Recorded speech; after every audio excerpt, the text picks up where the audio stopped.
Then we have Troy Herfoss, Kyle Wyman, Loris Baz, Cam Peterson, and Bradley Smith. The guy I'm going to be looking for, though, Greg, is right there in the middle of row number 3 next to Rispoli and O'Hara. That's Rocco Landers. He's got great pace. Row number 4 is going to be Lewis West and Kyle Onsorg. Max Spinners will be just off the back there, but they're off, and then we go racing. So here we go. And Mission King of the Baggers race number 2 is on the way to turn number 1. And Kyle Wyman with a good launch on the 33. He'll have position up the inside. No! Oh, man! As Hayden Gillum came right across. Right across the front and just bashed into each other there. Just didn't see him. Exactly right. That was not anything malicious. Just didn't see each other. As they come down here, you're looking at Loris. Now there's Rocco. Is Rocco in third? Very deep. No, Rocco's Gillum. Way back. Yeah. Yeah. Okay. Yeah, for Gillum, he's just got to kind of slow the heart rate down a little bit. The number 69, although he gets past. Wow. So Gillum had a bad drive out of the last corner. He's going to try to go up the inside, turn it underneath. That's Loris Baz. And so Baz and Gillum are battling for third place. All the while, Kyle Wyman's leading the way with Troy Herfoss on his tail. And now Hayden Gillum not exactly happy with what happened with Baz. Ganson, Hines, Harley Davidson, but you watch, Greg. We got time. It's 6 laps to go. Gillum will start to chip away. Looking up on my screen, Rocco Landers is in 7th. We got Bradley. It's definitely a tall order, and I'm looking for Rocco right now, Jay. I am too. Don't see him. He never made it through our 3rd split, did he, Greg? So he didn't. Yeah. Rocco did not. There he is. So not exactly sure. Yeah, he's bumming, man. I think he felt like bike doesn't sound exactly great, but I'm not as sure exactly what's going on. It looks like there's just part of the exhaust pipe that's hanging off. Interesting. Actually, yeah. Look at Herfoss just digging deep. Somebody just crashed. The front. Yeah. And it's not Hayden Gillum, but is it Tyler O'Hara, I believe. Yeah, it looks like Tyler O'Hara. I saw both the other factory Indians, and this in itself is a huge effort when you can pick up a 600-pound bike.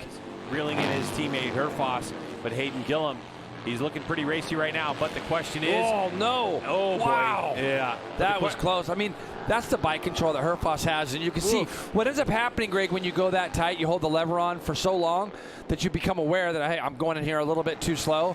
Then you just want to give it a big handful, as you see Rocco just totally bumming right now for that kid. On running down the inside of Baz as they come up over the top of a very fast turn 9 down here into turn 11.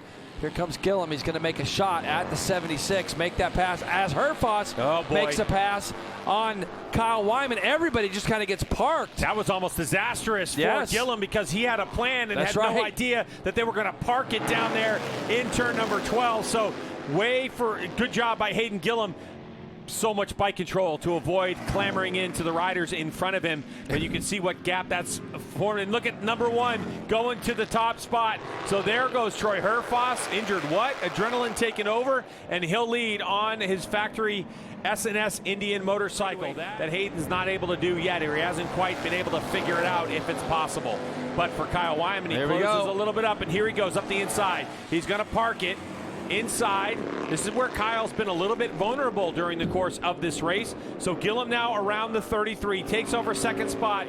This will be pretty incredible if the 69 can pull off this win after that massive collision. Oh no, and it doesn't happen. Wow. Too much from the front end of the motorcycle. Just a little bit of trailing in there. He sees Herfoss going a little bit wide too, and he's trying to get that bike slowed down the best he can, and just simple little. There's the flag.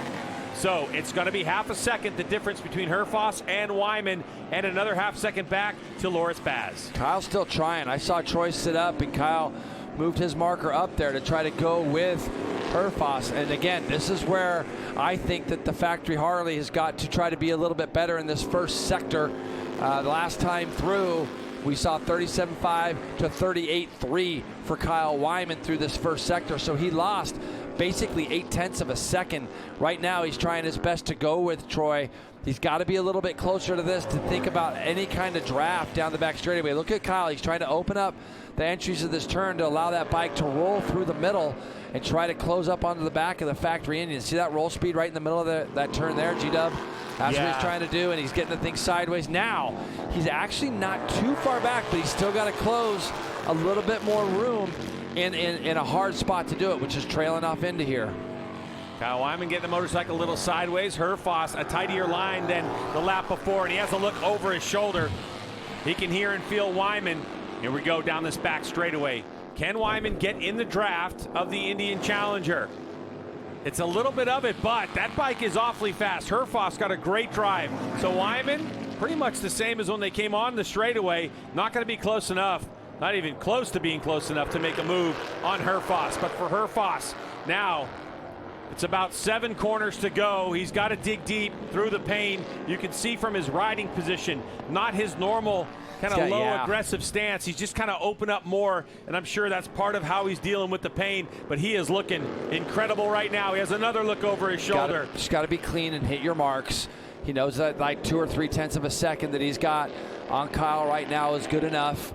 So as he's getting closer, look at Kyle. He's got the thing sideways. Oh, down goes Kyle Wyman. He went up on the curb over the paint, and there goes his factory Harley Davidson, and he tosses it away. He was trying. He didn't want to finish second in this race, but just like that, Troy Herfoss is going to be left all alone with no challengers. What a race for the Australian, and the #1 plate gets another win this year. What a run by Herfoss. Loris Baz, another second place. And who's going to fly the flag for Harley Davidson?